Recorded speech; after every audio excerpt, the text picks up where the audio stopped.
Imagina o seguinte cenário. Um gestor público, talvez um secretário de finanças, sabe? Uhum. Ele acaba de conseguir um empréstimo de US$ 1 bilhão para construir hospitais. A obra, sei lá, vai durar uns 5 anos. Certo. Mas, de repente, o dólar dispara. A dívida, em reais, explode. E o dinheiro para os hospitais pode acabar antes mesmo da primeira parede subir. Um desastre. Como evitar esse desastre? A resposta está escondida num documento que, olha, parece feito para assustar. Uma norma de contabilidade, a NBC-TSP 32. Exato. Hoje, a gente vai decifrar esse manual para entender a ferramenta que os governos usam para se proteger de pesadelos financeiros como esse. É exatamente isso. Estamos falando de uma estratégia chamada hedge, ou proteção, e a contabilidade de hedge é, assim, o conjunto de regras que permite que essa proteção seja refletida de forma clara nos balanços públicos. Ah, então a ideia não é especular. De jeito nenhum. O objetivo não é ganhar dinheiro, mas sim eliminar a incerteza. É transformar uma variável imprevisível, tipo o câmbio ou a taxa de juros, em um número conhecido. Controlável. Ou seja, é uma ferramenta de gestão de risco antes de tudo. E a nossa fonte hoje é essa norma, a NBC-TSP 32. Vamos abrir essa caixa de ferramentas? Para começar, o que na prática é um hedge? A ideia central é a de um contrapeso. Pensa numa balança. Ok, uma balança. De um lado, você tem algo que te expõe a um risco. Vamos chamar de item coberto. A dívida em dólar do nosso exemplo. Perfeito. Se o dólar sobe, esse lado da balança pesa mais, né? Representa um prejuízo. Certo. Para equilibrar, você coloca do outro lado um instrumento de hedge. É um contrato financeiro que vai gerar um ganho exatamente quando o dólar subir. E o resultado? É que a balança fica estável. Um lado sobe, o outro desce na mesma proporção. O risco, ele é neutralizado. Gosto da imagem da balança. Então, temos o item que queremos proteger e o instrumento que serve como esse contrapeso. E esse escudo é sempre um derivativo? Algo super complexo do mercado? Na maioria das vezes, sim, são derivativos. Mas a norma é inteligente. Ela abre uma exceção importante, principalmente para o risco de câmbio. Que seria? Ela permite que um ativo ou passivo financeiro comum também seja usado como escudo. Por exemplo, se uma entidade pública tem uma dívida em dólar, ela pode comprar um ativo que também seja em dólar. Ah, claro! Se a moeda sobe, a dívida aumenta, mas o valor do ativo também aumenta. Exato. Cria essa compensação. E o que pode ser protegido? É só dívida ou... A flexibilidade aqui é bem grande. Pode ser um ativo que você já tem, um passivo, um contrato que você já assinou, e aqui vem o interessante. Pode ser até uma transação futura. Futura, como assim, que ainda não aconteceu? Exato. Desde que ela seja altamente provável. Por exemplo, a compra de um equipamento importado que a entidade planeja fazer daqui a 6 meses. Dá para se proteger da variação do câmbio desde já. Ok, mas isso me leva a uma questão. Como a gente sabe se o contrapeso está funcionando direito? Se o meu escudo for mais forte ou mais fraco que o risco, a balança não vai ficar equilibrada. Esse é o conceito-chave de eficácia do hedge. A norma exige que a relação entre o item protegido e o instrumento de proteção seja quase uma imagem no espelho. Uma imagem no espelho? As variações de valor de um têm que compensar as do outro de forma muito precisa, sabe? Se a sua proteção é falha, se o contrapeso é leve ou pesado demais, A estratégia não vale. não vale. A entidade não pode usar as regras contábeis especiais que a gente vai discutir. A proteção precisa funcionar de verdade, não só na intenção. Entendi. O conceito é claro, mas imagino que existam regras bem rígidas sobre quem pode brincar com essa balança e como. Não dá para sair designando qualquer coisa como um hedge, certo? Com certeza. E a regra fundamental é que o risco precisa ser real e externo. Externo. Uma entidade não pode fazer um hedge consigo mesma. Por exemplo, uma secretaria de Estado não pode fazer um contrato de hedge com outra secretaria do mesmo governo para se proteger de, sei lá, juros. Ah, claro. porque para o governo como um todo o dinheiro só trocou de bolso. Exatamente. O risco não saiu de casa, né?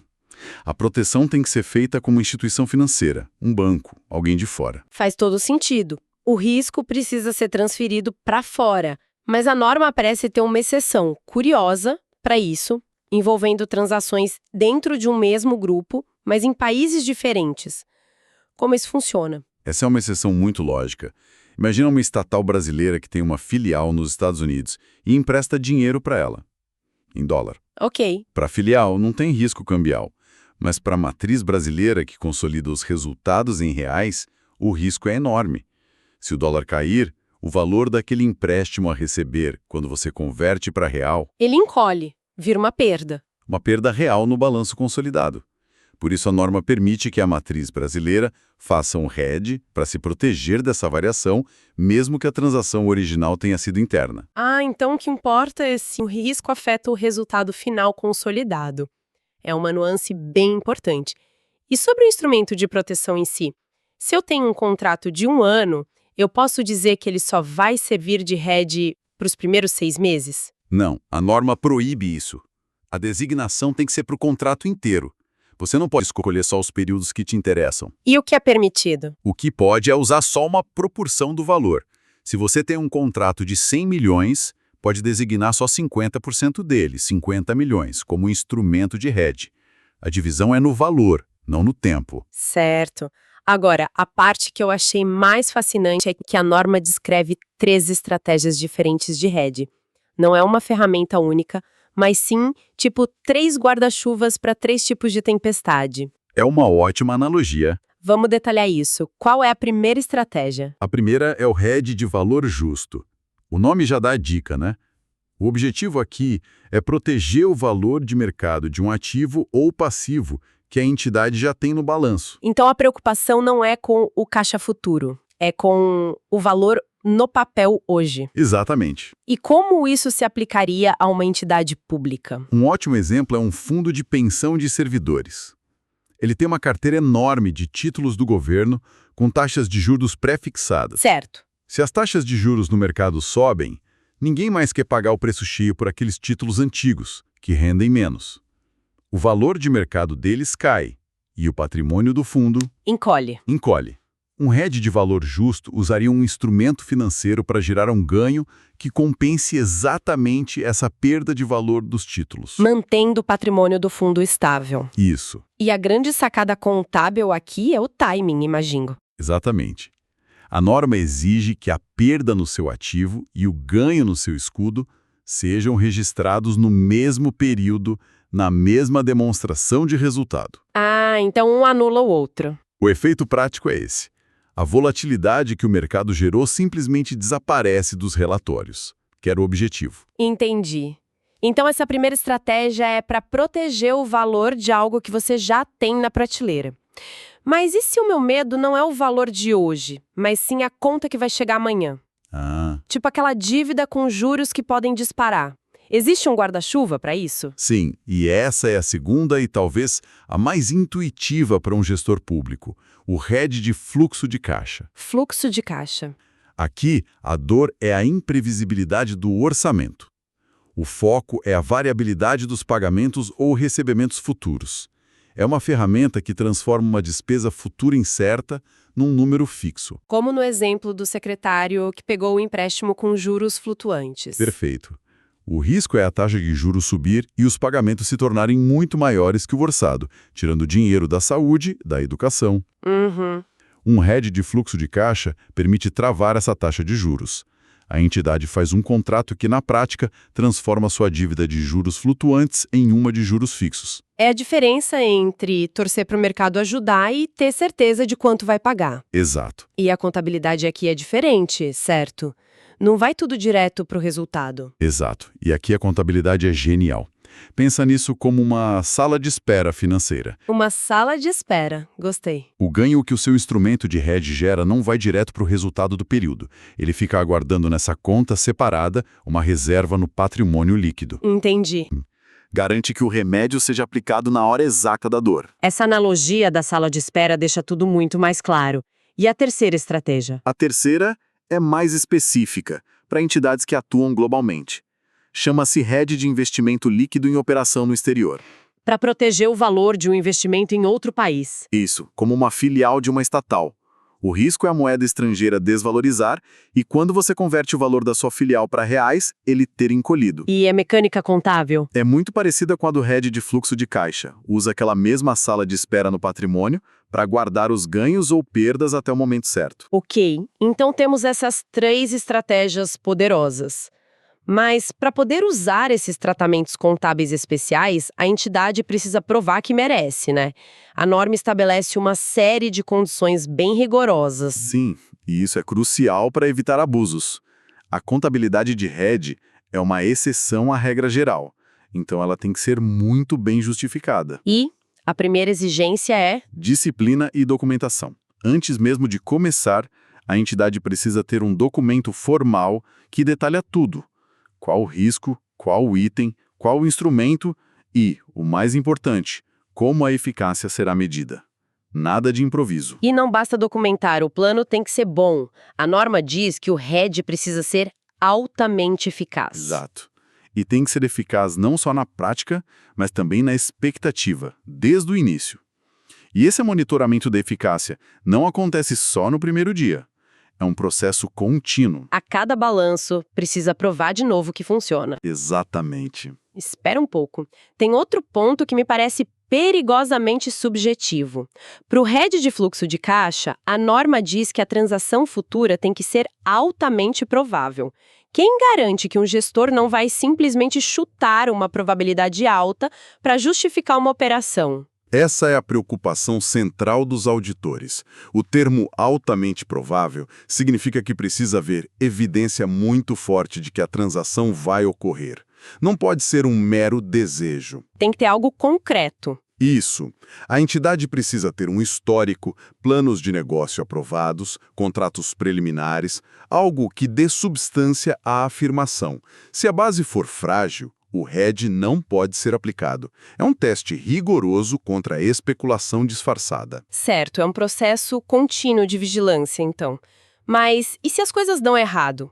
O que acontece se um hedge deixa de ser eficaz ou se o instrumento vence? A contabilidade especial para de uma vez? Mas de forma organizada. E só dali para frente. Se o seu guarda-chuva rasgou ou venceu, a partir daquele momento, tudo volta a ser contabilizado do jeito normal. A proteção para o futuro acabou. Mas e no caso do hedge de fluxo de caixa? Ou o que acontece com aquele dinheiro que estava na sala de espera no patrimônio líquido? E esse é um dos detalhes mais elegantes da norma.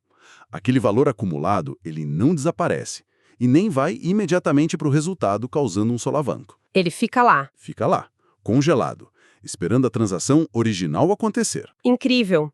Então, mesmo que o guarda-chuva tenha sido descartado, o efeito protetor que ele já gerou fica guardado para ser usado no momento certo. Exatamente. A proteção já acumulada não é perdida. Mas e se a transação que estava sendo protegida é cancelada? Digamos que a entidade desiste de comprar aquele equipamento importado. Aí sim, a espera acaba. Se a razão de ser daquela proteção deixa de existir, o valor que estava congelado no patrimônio é imediatamente transferido para o resultado do período. A contabilidade reflete a nova realidade. Isso. A proteção não tem mais o que proteger. Ok, vamos tentar amarrar tudo isso. O que estamos vendo é que a NBC-TSP 32 não é só um manual de regras, é um guia estratégico. Ela oferece ferramentas para que o setor público possa neutralizar riscos financeiros. E trazer mais estabilidade e previsibilidade para seus resultados e orçamentos. Exato. E vimos as 3 grandes estratégias para isso. O hedge de valor justo, que protege o valor de mercado do que a entidade já possui. O hedge de fluxo de caixa, para garantir a previsibilidade dos pagamentos futuros. E o de investimento líquido para operações no exterior. E o ponto central é que usar essas ferramentas exige uma disciplina enorme. Não é uma estratégia casual. Exige documentação, prova contínua de eficácia. E uma clara intenção de gestão de risco, não de especulação. É uma ferramenta de alta precisão, com um manual de instruções bem estrito. Perfeito. E para deixar uma reflexão final, a própria norma nos dá uma pista interessante. Logo no início, Ela menciona que as entidades podem optar por seguir as regras de RED desta norma, a 32, ou de uma outra, a NBC-TSP 31, Que é sobre instrumentos financeiros em geral. E o que isso quer dizer? levanta uma questão que vai além da técnica contábil. Qual seria? O que leva uma organização a escolher um conjunto de regras em detrimento de outro mais novo ou mais antigo? Essa escolha não é só técnica, ela é estratégica. Ah, Reflete como a entidade quer gerenciar seus riscos e, talvez mais importante, como ela quer comunicar esses riscos para a sociedade, para os órgãos de controle. entendi. A escolha da norma contábil vira parte da estratégia de transparência. Exatamente. Não é apenas sobre registrar números, mas sobre contar a história de como a entidade protege o dinheiro público das incertezas do mundo.